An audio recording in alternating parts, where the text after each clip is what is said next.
should play turn my volume. Hey, we're live. I'm It's been a waiting. while, man. Yeah, it's been This, how long has it been? 2 weeks? Something dude, like this year has sucked. that? Yeah. You tell me. I can't even express how bad 2026 has been. Mental Oh health, yeah, I was all gonna the say things. you've had a week. I don't know Ah, how much you want to get into that, but you've oh had a hell of yeah. a week. Yeah, I got a flood in the studio again, which has prompted a few actions. You can't see it. Just out of shot here, I've got some wood planks that I'm going to be making shelves with for the studio, just so I can get some shit off the floor here. It's absolutely miserable. Oh, by the way, I like you, UK. How's it going, brother? Good Oh, eye. and OG Kwasi, hi. How's it going, man? Um, so yeah, like saltwater starting to leak in when we were having a rainstorm. Plus, it was melting. And it was right beside my brand new PC that was sitting on the floor, which I know I shouldn't do, but I'm like, yeah, I got to change this. So I literally went and ordered another desk. I ordered a Secret Lab Evo Nice. desk, which is like kind of the base model, but it has the cable trays underneath, so you can get to it underneath instead of at the back, which I much prefer. And I bought an actual like thing to hold my computer on the desk. So it's got that computer thing that raises with the desk. It's quite nice. Oh nice. So I Yeah, picked that up, and that's been the week. Like a lot of it has been just getting shit.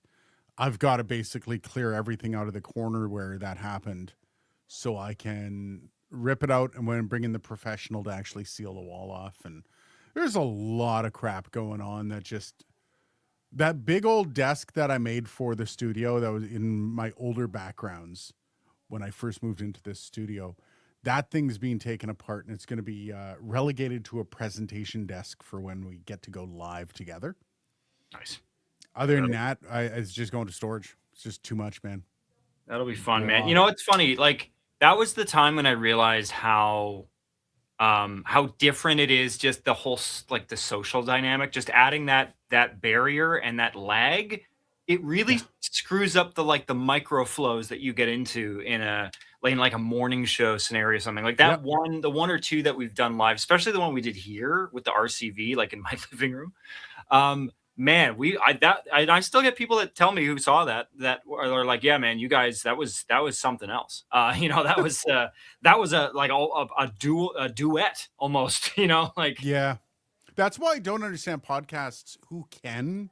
Like, I know a few really top end podcasts that they do this virtually because nobody needs to see it. And it's like, guys, there is, and you can see it in the product before it's edited. And a good editor can make it sound like they're in the same room. It's fine.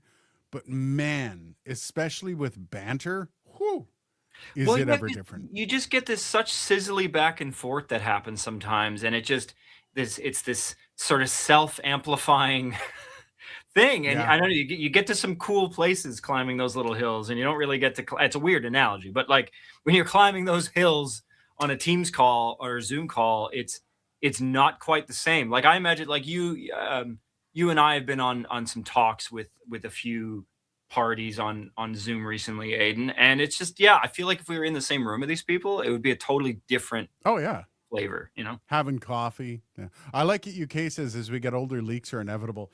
Am I pelvic floor physio years old? I'm just wondering. The outsider Jess, hey, how's it going? Mike Polichuk. Polishchuk? Hi all. Sorry to hear about the leaks, Aiden. Cool last name, Mike. Sorry if I butchered it. Welcome Yeah. to the stream. I don't know if I've seen your name before or if it just has changed, but cheers. And yeah, the leaks, it's just, we kind of knew something was up. When everything leaked, when my basement actually flooded, like I had like inch deep water on the floor. Um, I had removed all of the flooring up to the point where the water was. Mhm. So we got rid of the water. I removed all the flooring, dried it out. And then the remainder of the flooring, my desk was still on. So I waited until I had time. And then I removed the desk and I took all the flooring out and I noticed it was damp. And I'm like, well, shit, that's not good. And so we brought in a professional to inspect the wall and he couldn't see anything without digging. And he said, well, We don't have any water there yet because it all dried out and it seemed to be fine. He said, so we're going to be like having to watch this. And this is why I've still got a concrete floor in my studio. Thank God I didn't put flooring down. Man, it's so funny when you talk to like contractors and they always talk about how, like a good plumber and a good electrician, um, they'll both be very non-error prone, but yeah, there's a larger volume, at least in my experience. I have met more shitty plumbers than shitty electricians. If you are a shitty electrician, you don't have a job for very long. But at the same time, yes, people will say, okay, well, an electrical screw up will burn your house down. But a plumbing screw up, meh. Nah, I mean, it won't burn your house down, but it'll fuck your life up. Yep. A plumbing problem will absolutely fuck your life up, especially if it happens like in a workspace. Like obviously if your bathroom gets flooded, whatever. All right, we gotta maybe rip some flooring up, relocate the toilet. Who knows? But when it's like your whole basement and your rig is down there. Yeah, and I got lucky when I saw it because at first the stream started way back in the back corner. And I didn't notice that first. I noticed a puddle by my right here, right behind me, which is about 14 feet away from where it came in the house. And I thought my dog had just taken a gigantic pee. And I'm like, Bob, you little jerk. And he's like, oh, sorry. And he runs upstairs. And then I look over and you can see this river of where it was streaming from the corner. So it's basically filling in the low spots. And I'm like, well, crap. So I've basically turned this basement upside down. I'm still doing videos because at some point I might actually have to take a break just to get ahead of things. And yeah, it when we brought in the professional last time, he quoted around 30K for where he would have to dig, how far down he would have to go, and for the amount of work that it would take. It's about 30K, which oof, maroon. So yeah. Leaks indeed. That sucks. Leaked through my basement. Maybe not use my wireless Audio Technica headphones. I needed to sanitize it completely. Sewage water got on it. Oh no, that's not good. Ugh. Yeah, no sewage backups here. Thank God. Oh God. Virtual podcasts are only good on a live stream when you can actually know the creators you are watching. Yes. And even still, right? Like you do lose a lot in translation. Body language between hosts is so important. So like when you're talking like this and the person's beside you and you get into it, let's say you're getting into it, you're not fighting, but you're going to have like an intense conversation. You're going to have square your body off. Yeah, right? yeah. You'll square your body off like that. You'll get very like confrontational posture. Like, yeah. And those things you don't have here. I can't just be like, Dylan, damn you. It doesn't work. And it just, there's so much talking heads. There's so much you get from physical dynamics and just kind of body language in general that once Dylan and I are in the same space and Dylan moves to close to where I am, which is probably how God intended. It's going to be rough, but you mean if I don't inevitably end up in the other side of the country, like or world, yeah. Jess, I have to get a new podcast host, and I might just do my podcast completely on YouTube with the video like I originally planned until a new audio only podcast host. So like to host along with you, get somebody that's a good friend. It's your best bet. Somebody that you can flow with and talk to. Flow is huge. Somebody that you can, like the kind of person that you would talk on the phone with for 3 hours consecutively. That's the kind of person, that you want to, if you have people like that in your life. If you don't, you should find some, because those people are good people to have around. But yeah, do video on, it's not a podcast on YouTube if you have a video element. But those kinds of things like reviews for like gaming stuff and games and big business on YouTube if you can do it well. What I will say with video is you need more animation, and not like actual animation, but you need to be more animated on YouTube. Even if it's faceless, even if you're not in the video, you need There's a principle called U plus 10%, which is the principle in podcasting, video, and all that, or radio actually, where when you get up in the morning and you first crack the mic on a morning show and you go, "Hey guys, how's everybody doing?" That's what you want to say. That's how you want to do it. You just woke up, you're getting coffee in you, and you're like, "Welcome to the Dylan and Aiden show. My name's Aiden Wolf." No, you can't do that. You crack that mic and say, "Hey everybody, we got snow on the way," and it's you plus 10%. And you wouldn't walk into your house and talk to your partner that way, but that's how you have to talk when you're a presenter. Well, and there's gradients there too, right? Because it Yeah. all depends on how deprived you are of the natural elements, right? So when we got facial language, we got body language, we've got obviously tone of voice, we've got overall posture, the setting, all these cues that tell us. And it's why I was reading an article talk about people. It's very common there's lots of people who pace when they're on the phone. I'm one of these people. It's like my feet set the tempo for my thought process. Otherwise, I will very easily lose my train of thought. And the science behind it is it's certain people do it because it's their brain's way of compensating for the lack of that typical kind of social stimuli that we get in a real conversation. So in audio, you have less of those things than you do with a video thing. We're still missing a bunch of this. As Aiden pointed out, body language. We're missing body language right now. So I would say what we're doing here, us plus 10%. But then on radio, it's like us plus 20%. It's like even a little bit more because and the cool thing about radio is like you can paint a different picture of what you might like. There's tons of radio people that I've heard for years, and then I saw what they looked like, and they look nothing like what I imagined they were looking like. That's almost every radio person, and not it's consistently bad, but they're so different, right? And same with voice actors. Like when I look at Bart Simpson, do I think of Nancy Cartwright? Like no. And so I don't know. It's very interesting that you can paint that picture because you can't do that in video. Like I look how I look like. I can't orally change that. When you look at guys like Mr. Beast, who he screams, he's yelling. I just returned on Beast Games, which is on Netflix, and the first part of that is him doing this, and it's like, I hope he doesn't speak day to day like that. It's almost like he's talking as if the microphone's on the other side of the room.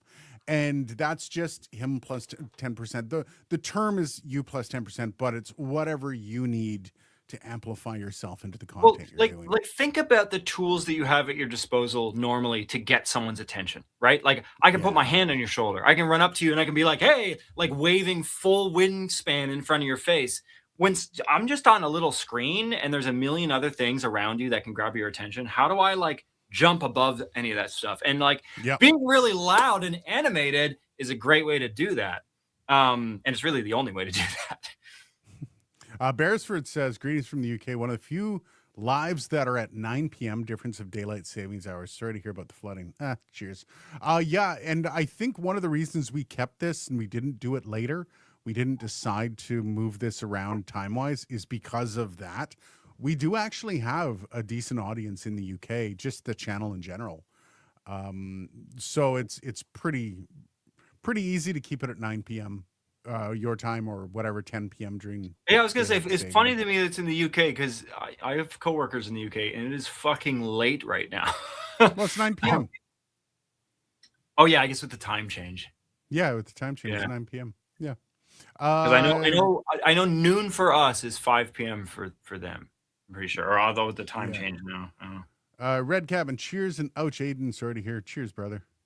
Why do you know how to talk so good? Your voice sounds like honey. That's Atem Kang 33. This is a learned behavior and skill set that you can only do by doing. And they get you to do stupid exercises to try to refine that. And it's none of it is good. It's you stumble a lot. It is you effectively learn how to optimize the use of your mouth. And honestly, some of it is just who I am and how I talk. I've always had this kind of sound to my voice. And when I want to actually, use the voice for whether I'm doing an audiobook or whatever I'm reading, I can use this lower. But when I'm doing videos and I've got my voice up here, so it's just learning how to utilize your voice, and it takes years. I will say this, I'm not taking any wind out of Aiden's sails, but as somebody that has edited Aiden's voice a number of times and processed Aiden's voice a number of times, the guy's got sibilance like cutting glass. Yeah, actually, and that's because I have a a bridge right here. It's three teeth that basically are the full bridge. And every once in a while, I'll have a whistle that'll hit it, and it just amplifies to God's green earth. So yeah, like there's a problem with everyone's voice, but from a performance perspective, which I have a feeling what you're talking about, it's just doing over and over and over again. Go watch some of the Samuel L. Jackson's a good example. Watch some of his early stuff and how he spoke and his diction and how he just held himself and he used his voice to his benefit. And then see as he gets older, and you can see Morgan Freeman's another one. You see how he used to talk back in the 90s and how it's changed to now. And a lot of it comes down to, it's not necessarily voice. Voice does help. Like Morgan Freeman, his voice is fucking amazing. But it's his diction. It's his cadence. That's usually what pulls people in. Not necessarily just the sound of his voice. So yeah, working on your cadence, working on your storytelling ability with just your voice by keeping people there's two parts there, and I think you kind of hit on it. There's the maximizing the use of your voice box, and then maximizing the use of your mouth, because obviously the sound of your voice, you can't move your mouth well, you sort of can. You can move the back of your mouth to change the sound of your voice a little bit, but as far as like you're born with the range you're born with, you can extend it a little bit by practicing, but you're not everybody's going to get unless you're Michael Dorn. First couple seasons of doing Worf on Star Trek Next Generation, he lowered his voice a whole octave. It's doable. I mean, we see it with when there's when people transition, right? They go through like voice therapy to change, and it is wild how you can train the vocal cords in many cases higher. I think there might be hormones involved in that, but I've heard people like that have gone through that, and I'm like, yeah, I would never have guessed. There's an old joke commercial. I love doing joke commercials back in the day, and it was on the radio in Edmonton. It was on a station called The Bear, and they used to do they had one did your toilet paper pass the white glove test? That was the one commercial, and I loved it. But the other one so you want to be a broadcaster? And it was a girl going, yeah, I do. He's like, okay, you're going to be a broadcaster. Here's what you got to do, lady. And she goes, I'll do anything. He goes, okay, lower your voice a little bit. She's like, okay, a little bit more. Okay, a little bit more. Hey. He's like, perfect. You can be a broadcaster now. That's funny. Sexist and funny in the same breath. By the way, Atem Kang 33. Cheers. I appreciate the kind words. You owe Bob an apology. Bob's gotten all the apologies and treats. Andrew Dillon, you shouldn't be wearing a shirt without buttons to celebrate the newest release. They're comfy, man. Flannel. It's cold. Oh, without buttons. Because of the Rodecaster Video Core. Yeah, no buttons. Yeah. No buttons. Dylan found that very amusing, by the way. Outsider Jess, I'm very curious on the Rode video, as the Rode Streamer X audio capture device had mixed reviews. It had mixed reviews because it had a lot of mixed interactions with different hardware. And that is the one thing that... so when you ask Rode, the Streamer X was a tester product. It was a product to see whether or not there was an appetite for video and audio together. And they did that, and they did it very well. They struggled with things... working with all hardware. Little things would throw the Streamer X off. I had two problems with the Streamer X. One was solved by the cable, and the other one was solved by updating a driver on my computer. Yeah, Um, I've had some weird rolling stuff with yep. my Streamer X, and most of them, yeah, they seem to get the automatic updates, grab it, and then somebody somewhere fixes it. That's all I know. Yeah. So, Jess, when it comes to stuff like that, the best way I can say is if you're thinking of buying it, get it off Amazon. And if it works for you and it works great, you got it. If it doesn't, send it back. I don't know if Rode is still updating the firmware on Streamer X. I know the X branding kind of fell by the wayside a bit with Rode.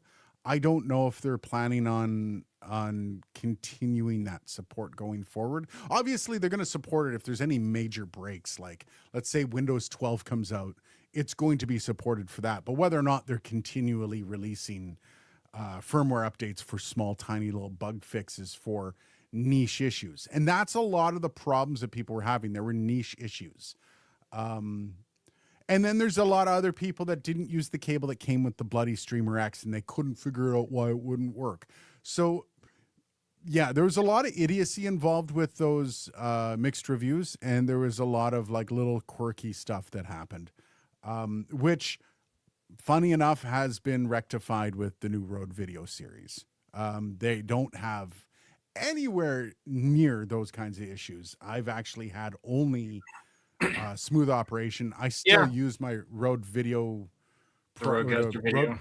yeah, on my gaming computer because I don't have another interface. So I just threw it there.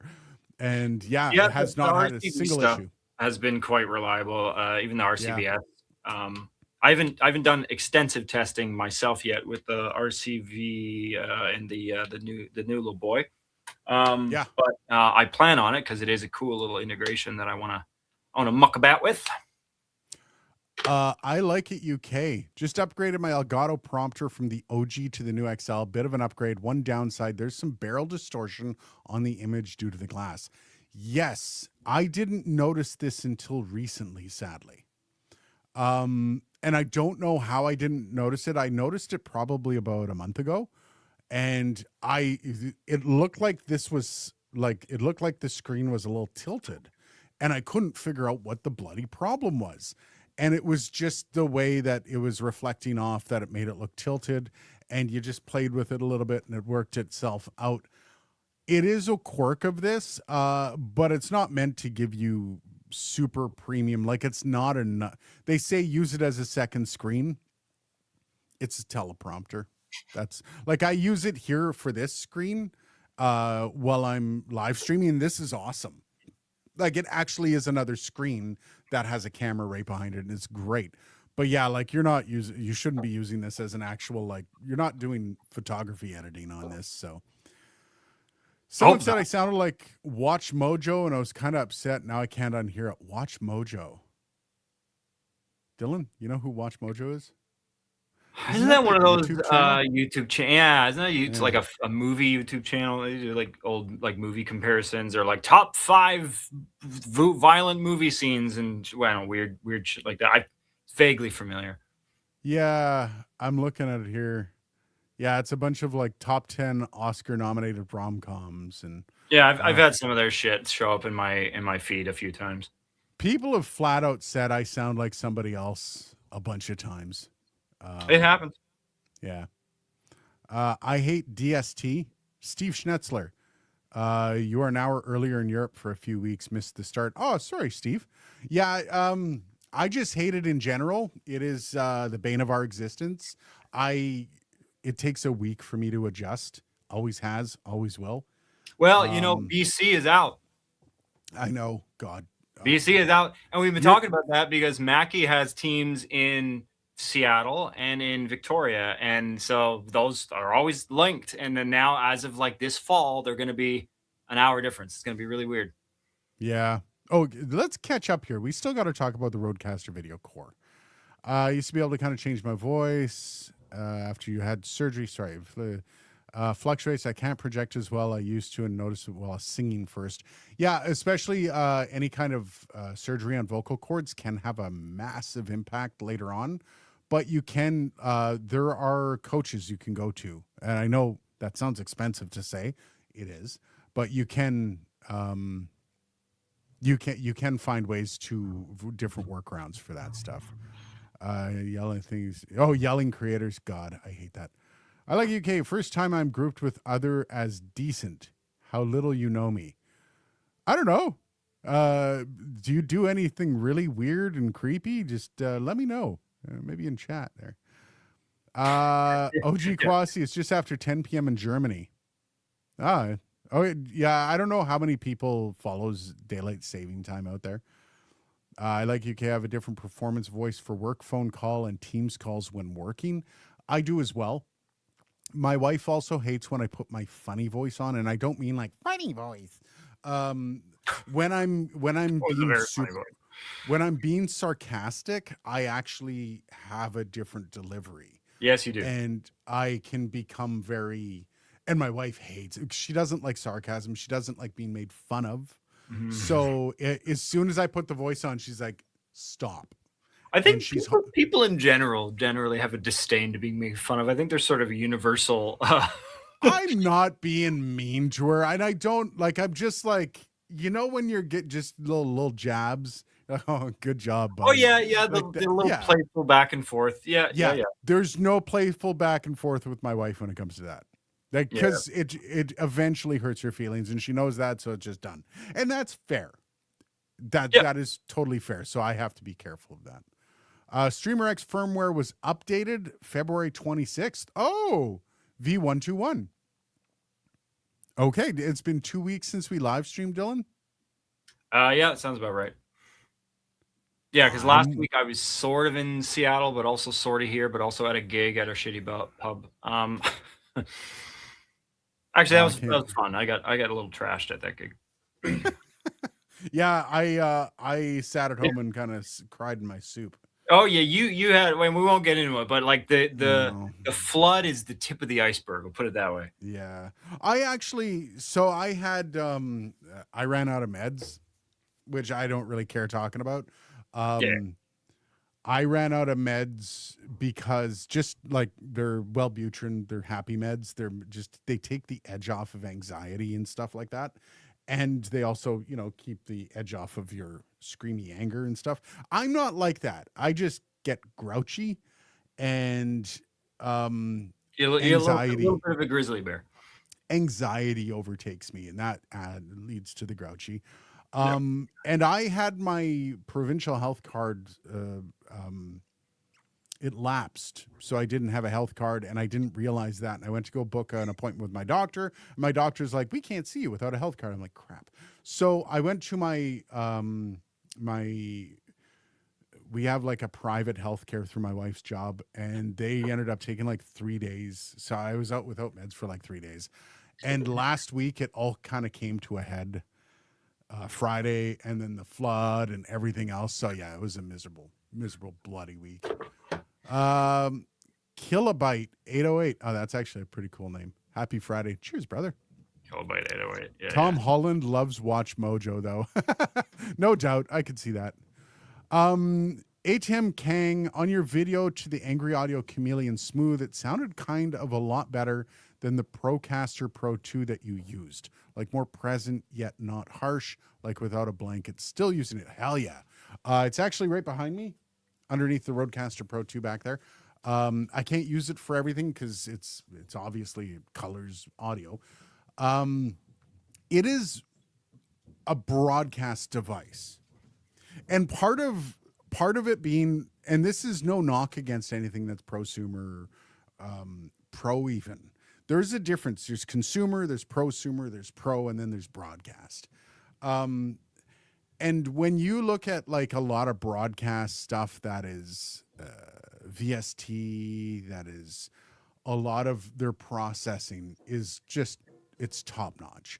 And the guys from Angry Audio are also just top notch. Like they're absolutely amazing at what they do. Corny over there, just like blindingly smart, like ridiculously smart. So like there's a lot. Angry Audio is a really cool company to be kind of associated with, and I am kind of working with them in a couple different capacities for some fun stuff later on. So that's all I'll say there. Rithwick Pat, I don't know. What are you trying to say with your name? 6485. I got that part. Okay. The most overpriced piece of gear you've ever recommended, and would you still stand by it? I know exactly what I'm going to say, Dylan. Do you know what overpriced piece of gear that I recommended, and would I still stand by it? Oh, most overpriced. You have it. I mean, I was gonna say I know what my answer would be. My answer would be the U87 AI. That would be my answer. No, Isovox. 100%. Oh, nice. Would I still recommend it? It is so niche. Yeah. Did we? Oh man, I don't. If anyone here has seen the new one, the friggin' ad with the guy with the guitar. Oh my god, that's so stupid. Like, yeah. I mean, it's interesting. It looks like a piece of a spaceship. Yeah. I don't say don't buy it. I think it's really niche. If you are making, like, we have a friend named Marianne who does voiceover here in Ottawa, and she just gets loads of work. She is one of the most sought after female voices that I've ever known. Like, ridiculous levels of money she makes. For a person like her, it makes sense because she could have just like something in the corner of the room, stick your head in, do a read. And with the exception of a little notch you got to dig out for the mud, you're going to get a great read every time. And it does actually and even then, the accompanying mic has a few compensations for that part. So I think that's the thing. You can get the Isovox without the mic, but you really should get the mic because otherwise you're going to have to deal with the garbage and the boxiness every time. So yeah, like I would kind of still recommend it. I would stand by it. But for 99% of people, you're better off to get a small room and put some treatment up. Just go spend $1,000 on treatment. I was gonna say you'll spend about the same amount of money if you do good treatment, like $1 or $2 grand with the assuming you already have a mic. So you don't have to buy a mic. But yeah, you know, with the mic, what is that, like $3,000 or $4,000 total? Yeah. Oh yeah. No, it's like, I think it's about $3,000. Yeah. And so for half of that in treatment, you can get your room sounding just as good, if not better. Yeah. And you can do your own treatment. Rockwool. I have Rockwool panels that I have put up. I actually took them down, and ironically, you don't hear much of a difference in this studio, do you? Those are fantastic, and they cost you about $35 a piece after all the stuff is done. The one thing I do not say skimp on is the foam. Get the decent Orlex or whatever foam. The Elgato stuff is actually really good too. It's actually rated a little bit better than the Orlex stuff. So yeah, the foam don't cheap on. You get some of those frequencies that'll just bust right through.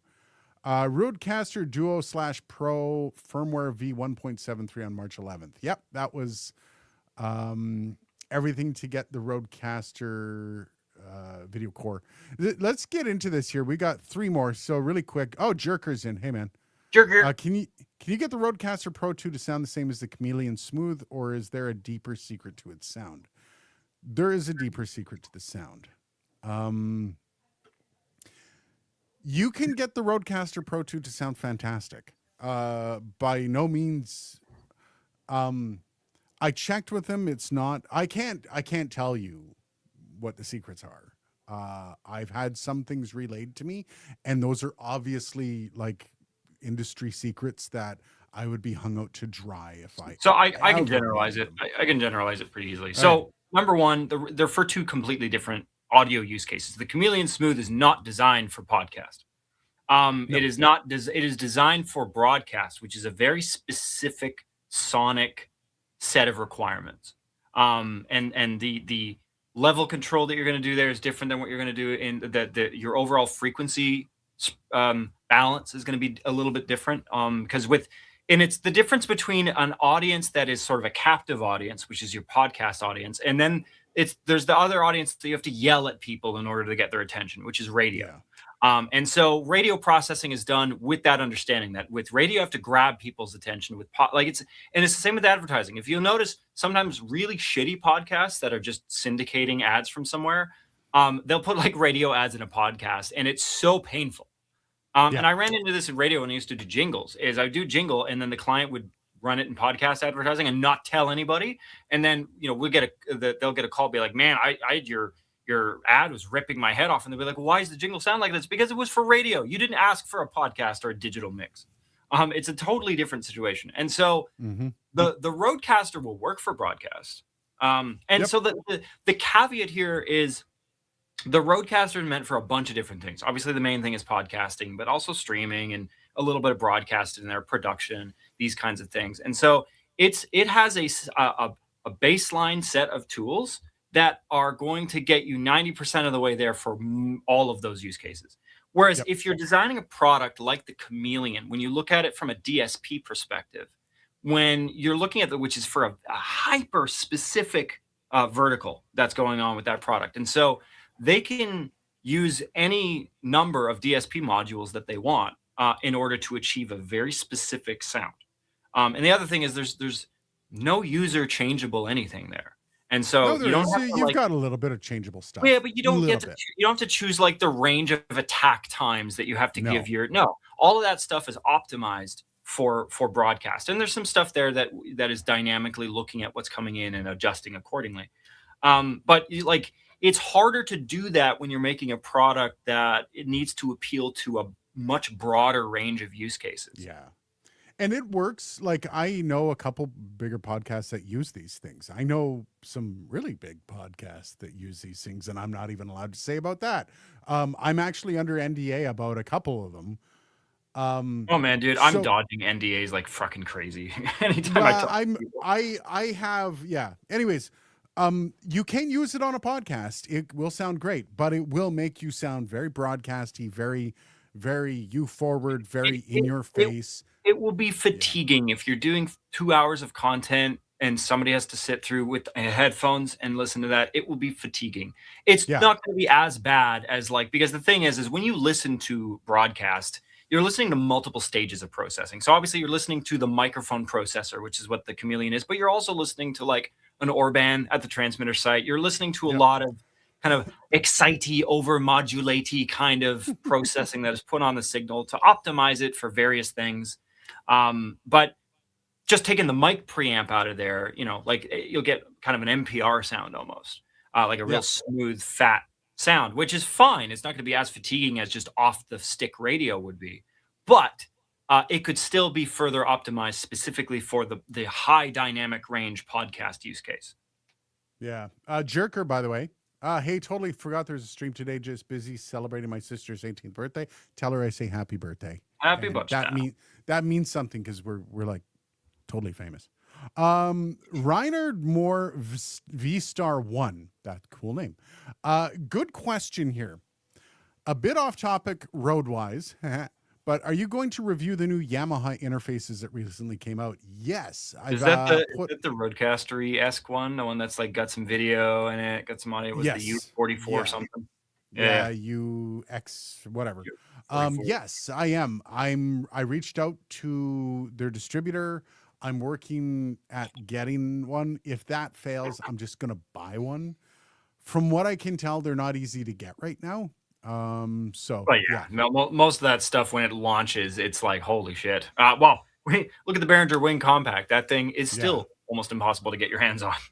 Yeah, and because people are trying to get to the market as fast as they can. So the Cross UL podcast, a little late here, but how's everyone? We're doing great. Now, just going to cover off the Rodecaster Video Core. This launched this week, and actually it surprised me even. And I think at first I was like, wait, there was a launch of a Rode product and I didn't get it? What the hell? But I have it's fine. This was very much an announcement, not a launch. So I believe you can pre-order. It's still in that stage. And they only sent out, I think there was 4 or 5 of them to specific reviewers that are in the video kind of sphere on YouTube. I did notice one guy that I went for dinner with last year. Oh man, his name's gonna. Oh, now I'm gonna drop his name again. I can't remember his name. Bloody hell. Anyways, he got one and really good review. I watched it myself. It will be reviewed on the channel when it does come out. It's basically an add-on.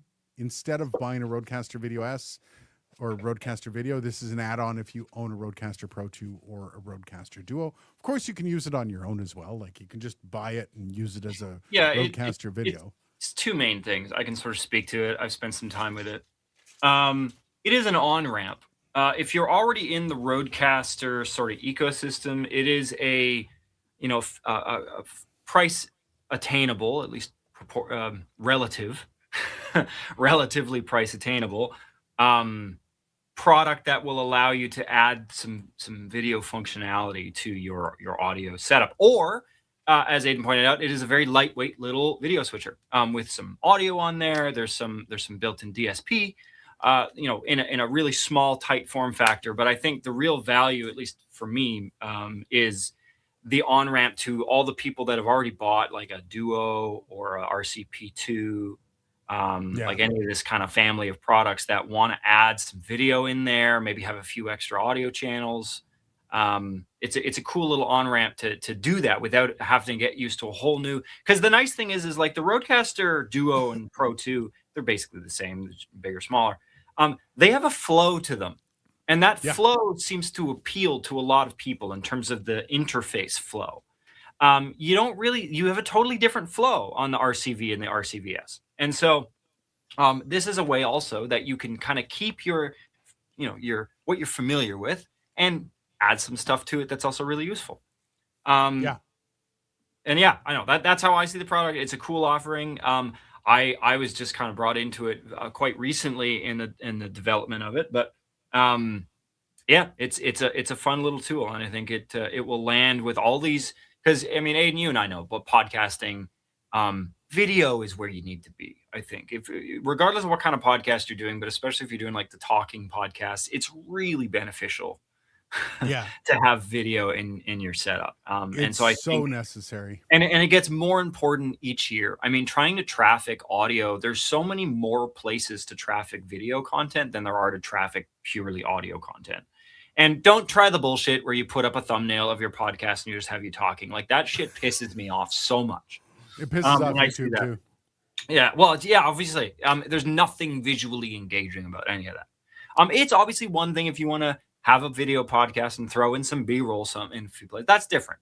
But yeah, if you're just gonna throw up like a thumbnail of your podcast name and then a little waveform emoji things going, and like, fuck off. I hate that. Hassan Niz says, I wish the Rodecaster Sync worked with the Rodecaster Video and Rodecaster Video S instead of being exclusive to the Rodecaster Video Core. I don't know if that's something that's going to be going forward. Like, I think that's probably something they're fleshing out with this, because that product is specifically kind of intended to work with. It's intended to sync and be used, like, to use your Rodecaster as like a part of the switcher. And so whether or not that's something they're going to expand to the Rodecaster Video and Rodecaster Video S later on, my guess would probably be yes.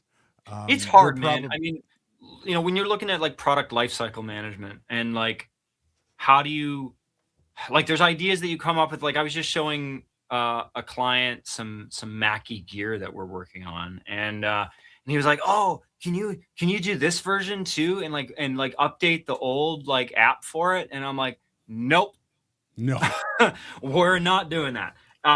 Everything about the back end is different, and like, it's one thing that I've had an issue, and people internally have expressed issues with just all the different apps. Every single product has a different app. And it would be so nice to have like some kind of a unified platform that is just a single app and it just runs.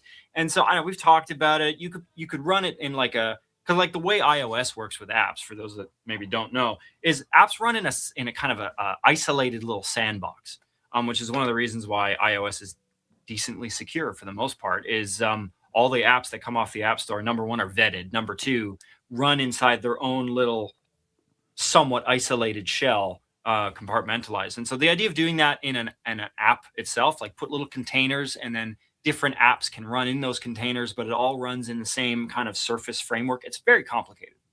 Yeah. And it's, you have to do it that way because when you design an app, you wire everything up in the back end for the specific purpose that you are using the app for. We have no idea 4 years down the road what kind of an architecture we might want to implement for something. And so we can't like pre-wire that shit No, and inside the app. also with the Rodecaster Video and the Rodecaster Video S, you now have to write something for them so they can have Rodecaster sync on them. Because yeah, like that's part of the development Dylan's talking And about. heaven forbid that feature is tied to an additional hardware component of some time. Most of the time it's not, but there are some Yeah. times where you know, I was just looking at revising a product recently that you know, we were looking at refreshing on the Mackie side, and I was like, oh, I would love to move one of these there, and they're like, we have to do a new board layout if you want to move that there, and that's going to be That- like a 3-month lead time, and I'm like, oh, reality. I hate So reality. let's get through these. We're running out of time here. Andrew says it also aligns with the goal that Peter put in regards to batteries at Rode. Yeah. E-waste goal. Hot take question: is an RME babyface better than the Rodecaster? Yeah, It's like, is a I mean, screwdriver better than a I hammer?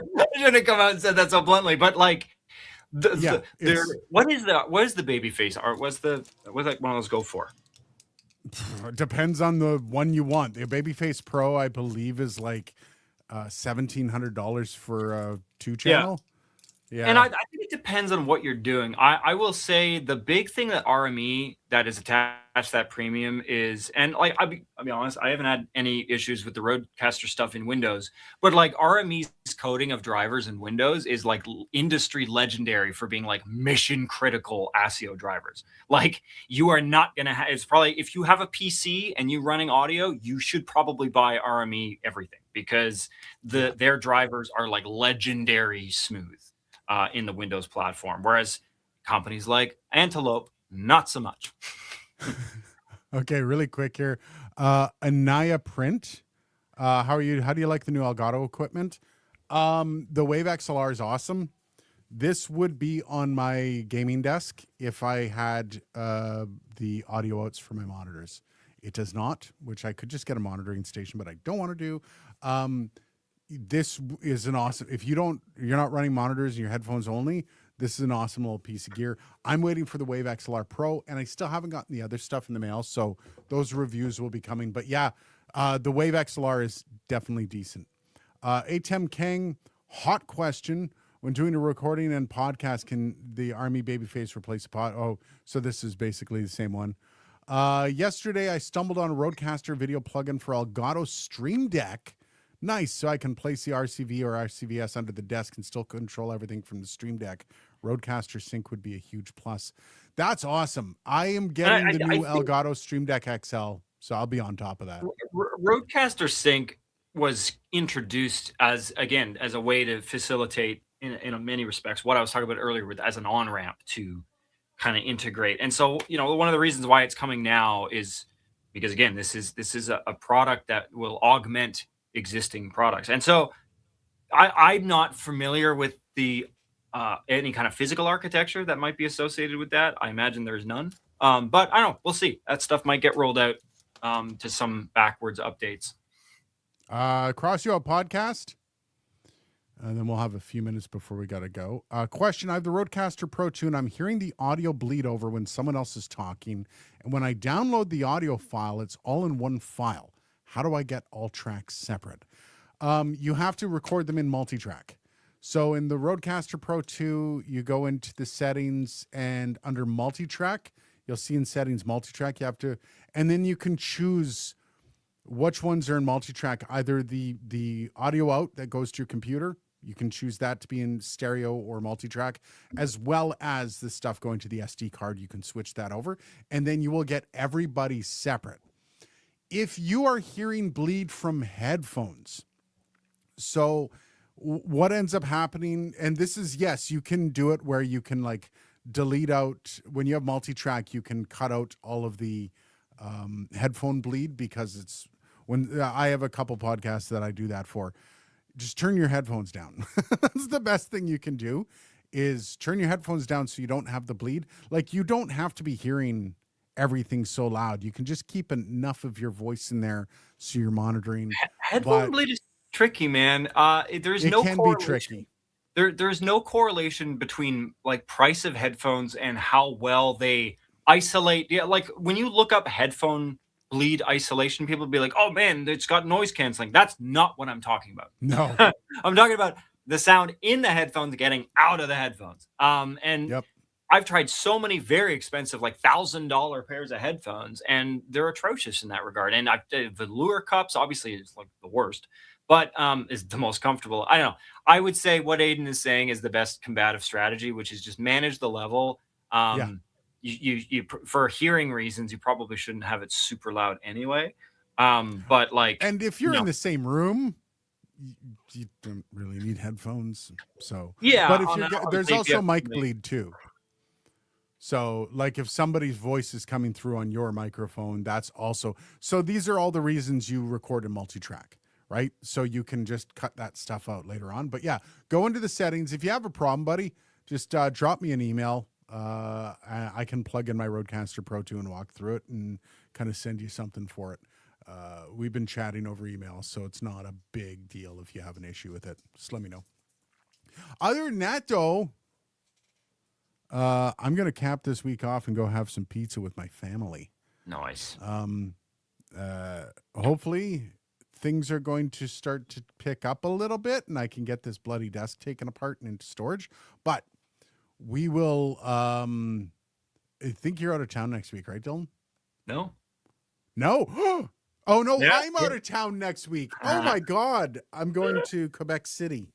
And I might be out of town the week after. Maybe. Well, if Dylan's out of town the week after, I promise I will do a solo live stream. I'll make sure we keep this train rolling a little bit more. 2026 has got to pick its ass up. There's got to be something to like turn a year around. And it's been a struggle, man. It's been a struggle. So if Dylan isn't here in 2 weeks, I will make sure I take it up. Next week, I am in Quebec City for my kids' synchronized swimming tournament or qualifiers for nationals. So other than that, guys, have yourself a great weekend, and we'll see you sometime in the future. On the next one.